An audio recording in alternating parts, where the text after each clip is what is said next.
শ্রাবণ মাসের প্রথম সোমবার উপলক্ষে আগরতলার ঐতিহ্যবাহী বটতলা শিব মন্দিরের সোমবার সকাল থেকে ভক্তদের উপচে পড়া ভিড় লক্ষ্য করা যায়।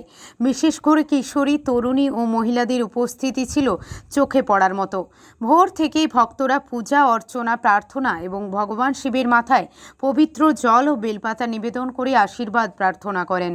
শ্রাবণ মাসকে শিব ভক্তদের কাছে অত্যন্ত পবিত্র বলে মনে করা হয়। সেই উপলক্ষে মন্দির প্রাঙ্গণে ছিল ভক্তিময় পরিবেশ।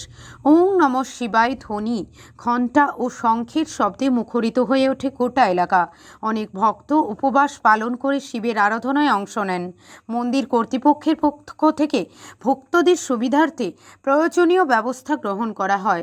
শান্তিপূর্ণ পরিবেশে দিনভর ভক্তদের আনাগোনায় বটতলা শিব মন্দির যেন এক আধ্যাত্মিক মিলনক্ষেত্রে পরিণত হয়।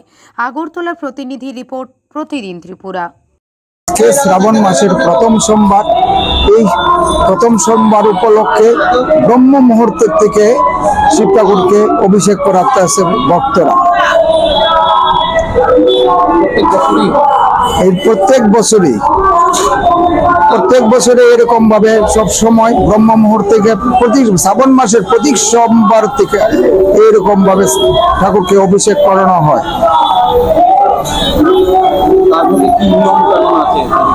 সকালবেলা কেউ কোনো ভক্তরা আছে, তারা নদী থেকে জল আনে, কেউ পুকুর থেকে জল আনে, কেউ খয়ারপুর থেকে জল আনছে, কেউ হাওড়া নদী থেকে জল আনছে। এই জল দিয়ে ঠাকুরকে অভিষেক করা। আমি বটতলা মহাদেব মন্দিরের পুরোহিত শ্রী কেশব চক্রবর্তী।